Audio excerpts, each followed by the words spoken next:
మనిషికి బ్రతకడానికి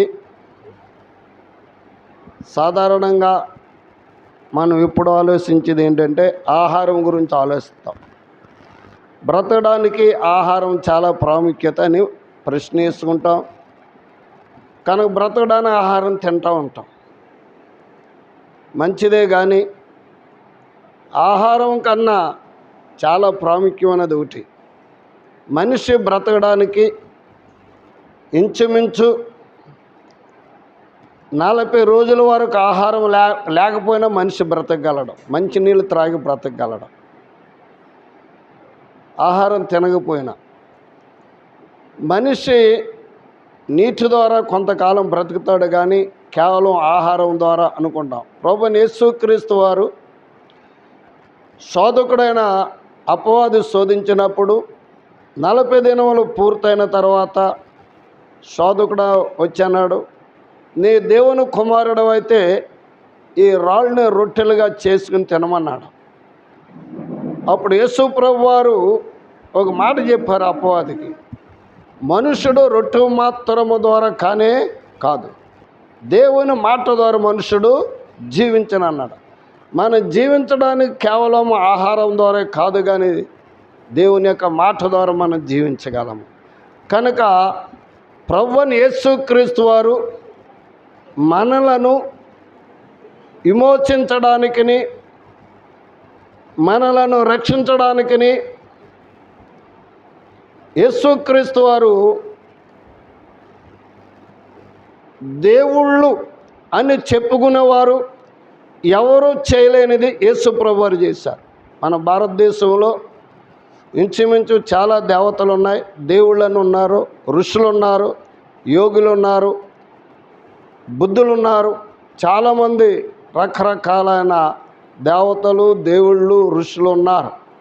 అయితే అందరూ చేయలేనిది ఒకే ఒక ఆయన చేశాడు. ఎవరంటే ప్రభు అయిన యేసుక్రీస్తు వారు చేశారు. కనుక యేసుక్రీస్తు వారు చేసింది ఏమిటి అని మన దేవుని యొక్క వాక్యాన్ని ధ్యానం చేసుకుందాం. ఆయన ఏం చేశాడు? నిర్గమకాండము 12వ అధ్యాయము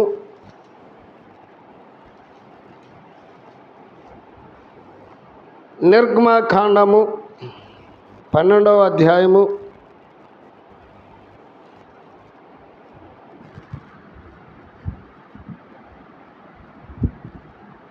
13వ వచనం దాని చదువుకున్నా. నిర్గమకాండము ఆమె చెప్పేదండి. నిర్గమకాండము 12వ అధ్యాయము 13వ వచనం. మీరు ఉన్న ఇండ్ల మీద ఆ రక్తము మీకు గుర్తుగా ఉండును, నేను ఆ రక్తమును చూచి మిమ్మును నశింపచేయక దాటిపోయేదని. చాలండి. ప్రార్థన. పరిశుద్ధుడును మా ప్రేమ స్వరూపుడైన మా తండ్రి, వందనాలు స్తోత్రాలు చెల్లించును. ఈ శిలువ ధ్యాన కూడికల ద్వారా ప్రతిరోజు కూడా మీరు మాతో మాట్లాడుతున్నందుకు వందనాలు చెల్లించును. ఏ రాత్రి కూడా ధ్యాన కూడిక ద్వారా ప్రభువా పాటల ద్వారా నిన్ను మహింపరచు, వాక్యం ధ్యానం చేస్తున్నాము ప్రభువా. వాక్యమైన మా యేసు మీరు మాతో మాట్లాడి మహిమ పొందండి. నీ వాక్యమును గ్రహించుకునే ఆత్మశక్తి మీరు మాకు అనుగ్రహించండి ప్రభువా. నీ యొక్క వాక్యము శక్తి కలిగిన ఉన్నది, నీ వాక్యము బలము కలిగిన ఉన్నది, నీ వాక్యం మమ్ములను బ్రతికించేదైనది, నీ వాక్యం మాకు ప్రభు త్రోవను చూపించేది. అట్టి నీ వాక్యం ద్వారా ఇక రాత్రి నీ వాక్యము నేర్చుకొని ప్రభువా మా జీవితాలలో నిత్యం నేను స్తుతించే వారిగా సిద్ధపరిచి మహిమ ఘనత పొందండి. క్రీస్తు నామమున వేడుకొనుచున్నాము మా జీవాధిపతి, ఆమేన్. చదవబడిన వాక్యం గురించి మనం పరిశీలన చేసినట్లయితే ఇశ్రాయేలీల గురించి మనం ఎప్పుడు ధ్యానం చేస్తూనే ఉంటాము. ఇశ్రాయేలీలు ఐగుప్తు దేశంలో 430 సంవత్సరాలు బానిసలుగా ఉన్నారు. ఈ 430 సంవత్సరాలు బానిసలుగా ఉన్న ఇశ్రాయేలీలు వారు అభివృద్ధి చెందారు. వారు అభివృద్ధి చెంది విస్తరించిన తర్వాత వారు ఇశ్రాయేలీలకి ఐగుప్తు దేశంలో చాలా శ్రమలు ఎదురైనవి. కనుక ఐగుప్తు దేశమును ఇశ్రాయేలీలకు తెలియన క్రొత్త రాజు ఫరో రాజు పరిపాలన చేస్తున్నాడు. ఆ క్రొత్త రాజు ద్వారా ఇశ్రాయేలీయులు శ్రమలు అనుభవించారు. ఆ శ్రమలలో దేవునికి మొరపెట్టుకున్నారు. దేవునికి మొరపెట్టుకున్నప్పుడు దేవుడని యెహోవా తన ప్రజలను విడిపించడానికి మోషేని ఏర్పాటు చేశాడు. మోషే ఐగుప్తు దేశానికి వెళ్ళాడు. దేవుడు మోషేని ఐగుప్తు దేశం దగ్గర పంపి ఫరో ఎదుట నిలబెట్టినప్పుడు ఫరో ఎదుట 10 అద్భుతాలు చేయమని దేవుడు చెప్పాడు. 10 అద్భుతాలు చేసిన కనుక దేవుని యొక్క మోషేని అన్నాడు, ఆయన హృదయము కఠినపరుచుకుంటాడు. మోషే ఈ ప్రజలను విడిపించడంటే నేను చేసేవాడు, నేను విడిపించేవాడను, మోషే నీ వెళ్ళు అని చెప్పాడు. కనుక మోషే ఐగుప్తు దేశానికి వెళ్ళాడు. మోషే అహరోను ఇద్దరు వెళ్ళారు. మోషే అన్న అహరోను. కనుక మోషే అద్భుతాలు చేసేవాడు, మాట్లాడేవాడు, అహరోను మాట్లాడతాడు. కనుక అటు రీతిగా మోషే ఐగుప్తు దేశం వెళ్ళిన తర్వాత ఇశ్రాయేలీయుల ప్రజలని విడిపించడానికి 9 అద్భుతాలు చేశారు. అక్కడ 9 అద్భుతాలు చేసినా కానీ ఇశ్రాయేలుని విడిపించడానికి రాజు ఒప్పుకోలేదు. ఆఖరి ఒకే ఒక అద్భుతం ఉన్నది, 10వ అద్భుతము. అది అద్భుతం అంటే తొలుసూలు సంహరణ. తొలుసూరు సంహరణం అంటే ఇశ్రాయేలీయులకు విడుదల కలగాలంటే ఐగుప్తు దేశంలో రక్తము చిందించాలి. కనుక ఇశ్రాయేలీయులు విడుదల పొందాలి, బానిసత్వములు దేవుడు తప్పించాలి. కనుక విడిపించాలంటే రక్త ప్రోక్షణ అవసరమైనది. కనుక అప్పుడు దేవుడని యెహోవా కనుక ఇశ్రాయేలీయులతో చెప్పాడు. కనుక మనం పోయిన వారం కొన్ని విషయాలు మీకు తెలుసు ఉన్నాయి. కనుక అప్పుడు గొర్రెను మేకను వధించి రక్తాన్ని చిందించి ఒక పాత్రను పట్టారు. నేను ఆ విషయాలు చెప్పడానికి లేదు, కానీ ఒక పాత్రలో పట్టుకొని ఆ రక్తమును ఏం చేశారంటే ఇశ్రాయేలీయులు నిలువు కమ్ముల మీద అడ్డ కమ్ముల మీద ప్రోక్షించారు గుర్తుగా. కనుక ఇశ్రాయేలీయులు గుమ్మాల మీదను నిలువు కమ్ముల మీదను అడ్డ కమ్ముల మీద రక్త ప్రోక్షణ జరిగింది. ఆ రాత్రి తొలుసూలు సంహరణ అంటే దేవదూత రాత్రి ఐగుప్తు దేశంలోనికి ప్రవేశించింది. ఐగుప్తు దేశంలోనికి వచ్చిన తర్వాత ఎక్కడైతే ఎర్రని గుర్తు లేదో, ఏ గుమ్మములకి అది ఎర్రని గుర్తు లేదో ఆ గుమ్మములో ప్రవేశించింది సంహరదూత. సంహరదూత గుమ్మలోని ప్రవేశించి ఐగుప్తీయులకు పుట్టిన ప్రతి తొలుసూలు కుమారుని కానీ కుమార్తె కానీ వారు నతమార్చింది. కనుక ఐగుప్తు దేశమంతటలో రాజు గృహములో కూడా తన తొలుసూలుగా పుట్టిన కుమారుడు చనిపోయాడు. కనుక పశువులలో తొలుసూలుగా చనిపోయినది, గొర్రె మేకలలో తొలుసూలుగా చనిపోయినది. ఐగుప్తు తెల్లవారిపాటికి ఐగుప్తు దేశం అంతా ఏమి వినబడుతుందని రోదన వినబడుతున్నది, ఘోష వినబడుతున్నది. ఆ ఘోష వినబడినప్పుడు ఫరో రాజు కఠినం చేసుకున్నవాడు తన ప్రజలను విడిపించాడు. విడిపించిన తర్వాత దేనిని పట్టించాడంటే మీరున్న ఇండ్ల మీద అరక్తము మీకు గుర్తుగా ఉండునన్నాడు. వారిని రక్షించాడు. దేనిని బట్టి దేవుడు గురి రక్షించాడంటే ఆ ఎర్రని గుర్తు రక్తము ద్వారా వారిని విడుదల చేశాడు దేవుడని యెహోవా. ఆ రక్త ప్రోక్షణ లేనిది ఇశ్రాయేలీయులకి ఒక్క విడుదల లేదు, బానిసలుగానే ఉండిపోతారు. ఆ రక్తము చిందించారు కనుక ఆ రక్త ప్రోక్షణ వారికి ఏం జరిగినదంటే కనుక సంహారదూత వారిని సంహరించకుండా దేవుడు ఏం చేస్తాడు, విడిపించాడు. ఐగుప్తు బానిసత్వంలో దేవుడు తన ప్రజలను విడిపించాడు రక్తము చిందించకుండా. కనుక ఇశ్రాయేలీయులు ఆ రక్త ప్రోక్షణ జరిగినది కనుకనే వారికి విడుదల కలిగింది. ఒక భాగం చూద్దాం. లేవీకాండము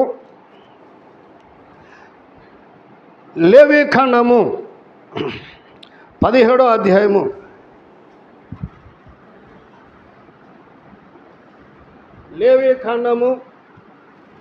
17వ అధ్యాయము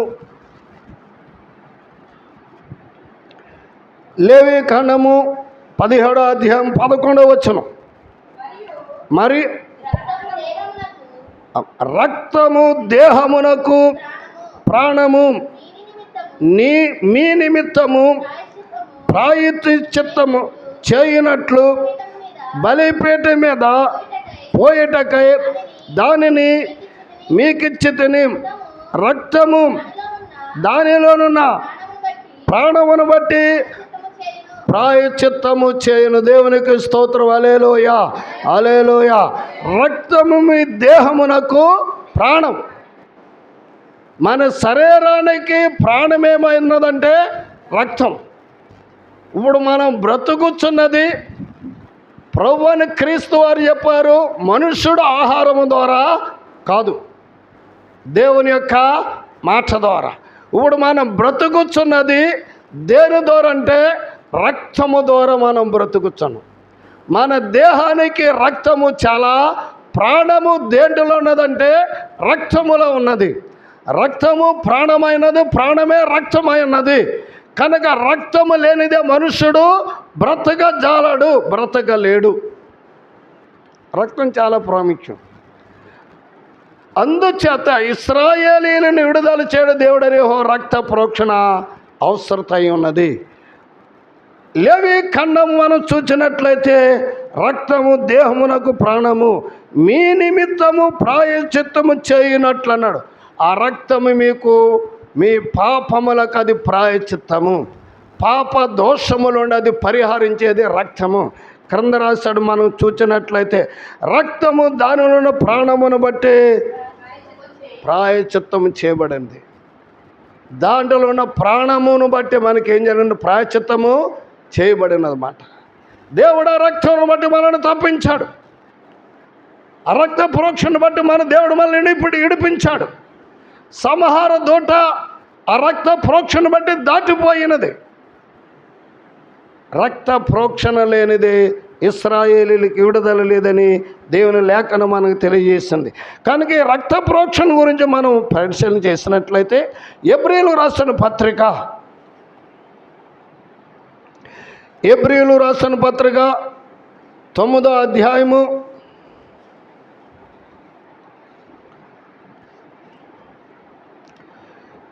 9వ అధ్యాయము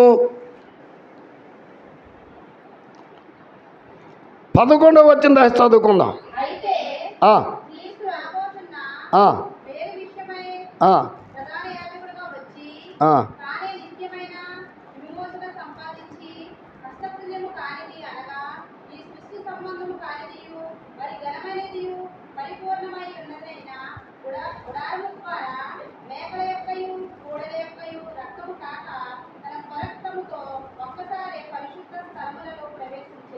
చాలండి. మనకు అక్కడ ఒక మాట రాయబడింది, చూడండి. అయితే క్రీస్తు రాబోతున్న మేలు విషయమై ప్రధాన యాజకుడిగా వచ్చి తానే నిత్యమైన విమోచన సంపాదించి హస్తకృత్యము కానిది అనగా ఈ సృష్టి సంబంధము కానిదియు మరియు ఘనమైనదియు పరిపూర్ణమైనదియు గుడారము ద్వారా అన్నాడు. మన అక్కడ వాక్యం దాచండి. క్రీస్తు రాబోచున్న మేలునిష ప్రధాన యాజకుడుగా వచ్చి, ఆయన ప్రధాన యాజకుడిగా వచ్చాడు. ప్రభువైన క్రీస్తు దేని కొరకు వచ్చాడంటే మేలులు చేయడానికి ప్రధాన యాజకుడిగా వచ్చాడు. కనుక మేలు చేయడానికి, పాపములోని మనిషిని తప్పించడానికి, కీడులో నుండి మనిషిని తప్పించడానికి, మేలును చేయడానికి ఆయన ప్రధాన యాజకుడుగా వచ్చిన క్రీస్తు తానే నిత్యమైన విమోచన సంపాదించి, నిత్యమైన విమోచన అనగా విడుదల, అది నిత్యమైనది. ఒకేసారి మనము మాటిమాటికి బలులు అర్పించవలసిన పని లేదు. మాటిమాటికిని కనుక విసర్జించబడిన వాటి దగ్గరికి వెళ్ళి సేవించవలసిన పని అంటూ లేనే లేదు. కనుక ఆయన వాక్యంలోని సత్యం ఏంటంటే, ఆయన ప్రధాన యాజకుడు వచ్చి తానే నిత్యమైన విమోచన సంపాదించి, నిత్యమైన విమోచన నిత్యమైనది మంచిది.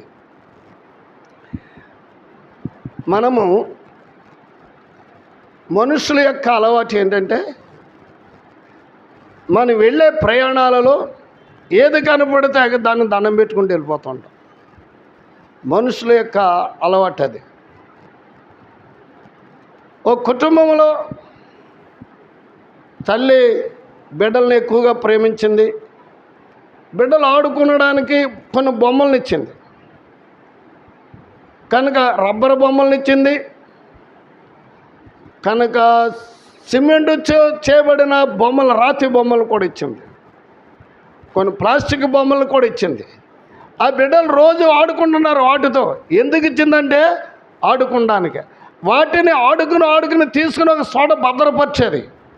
మళ్ళీ సాయంకాలం వారు నిద్రించినప్పుడు ఆ బొమ్మలు పక్కన పడుకోబెట్టుకునేవారు. ఇద్దరు పిల్లలు, ఆ పిల్లలు ఇద్దరును పడుకోబెట్టుకునేవారు. ఉదయం కాడ లేచేవారు, ఆ బొమ్మలు స్నానం చేసేవారు, రకరకాలుగా చేసేవారు, బట్టలు కుట్టించేవారు. ఒక దినాన్ని ఒక ప్రశ్న అడిగింది, ఈ పిల్లల తల్లిని అడిగింది, అమ్మ ఈ బొమ్మలు స్నానం చేస్తున్నాం, పౌడర్ రాస్తున్నాను, కనుక గౌన్ లాంటి కుట్టించి తొడుగుతున్నాం, వీటి మా పక్కలో పడుకెట్టుకుంటున్నాం, అయితే ఒకటి ఇవి మాతో మాట్లాడటం లేదు, కారణం ఏంటమ్మా అని అడిగింది. రబ్బర్ బొమ్మలు, ప్లాస్టిక్ బొమ్మలు అడుగుతలేదు, రాతి చేయబడిన బొమ్మలు అడగటలేదు. ఇవి మాతో మాట్లాడటలేదు, కారణం ఏమిటి?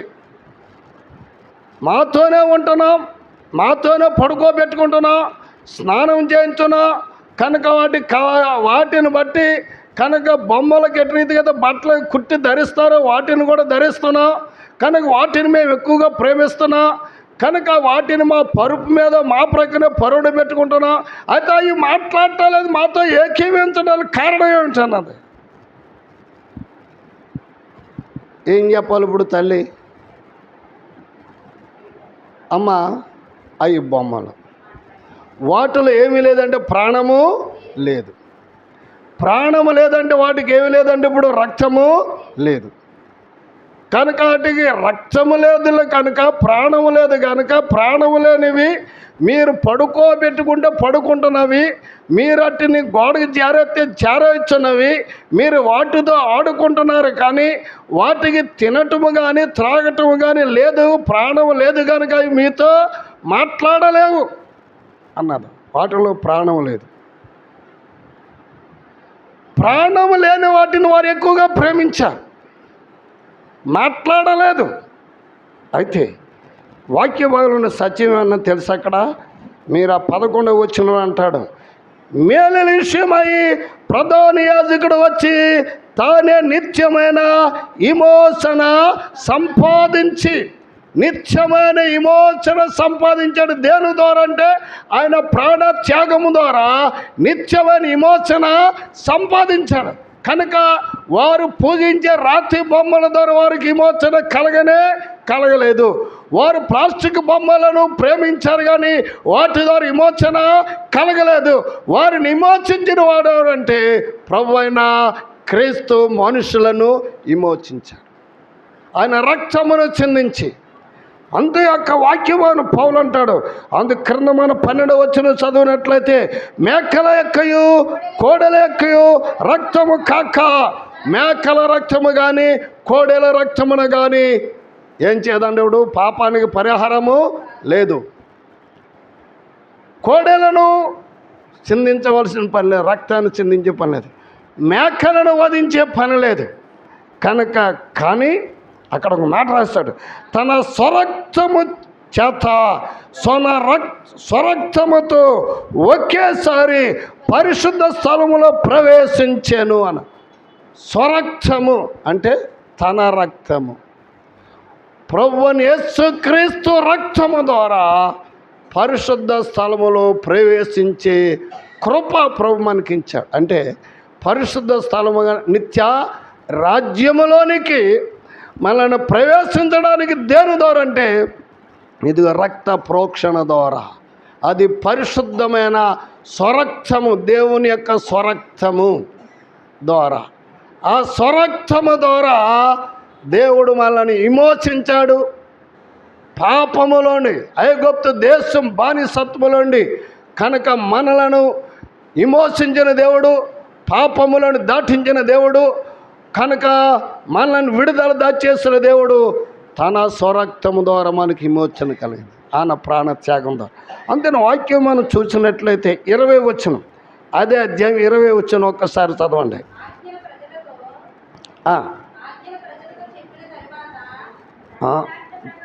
అది ధర్మశాస్త్ర ప్రకారము మోషే ప్రతి ఆజ్ఞను ప్రజలతో చెప్పిన తర్వాత ఆయన నీళ్లతోనూ రక్తవర్ణము గల గొర్రె బొచ్చెతోనూ ఈసోపుతోనూ కోడెల లెక్కయు మేకల ఎక్కయు రక్తము తీసుకొని దేవుడు మీ కొరకు విధించిన నిబంధన రక్తం ఇదే అని చెప్పుచు గ్రంథము మీదను ప్రజలందరి మీదను ప్రోక్షించెను. అదే విధముగా గుడారం మీదను సేవ పాత్రలన్నింటి మీదను ఆ రక్తమును ప్రోక్షించెను. మరియు ధర్మశాస్త్ర ప్రకారము సమస్త వస్తువులను రక్తము చేత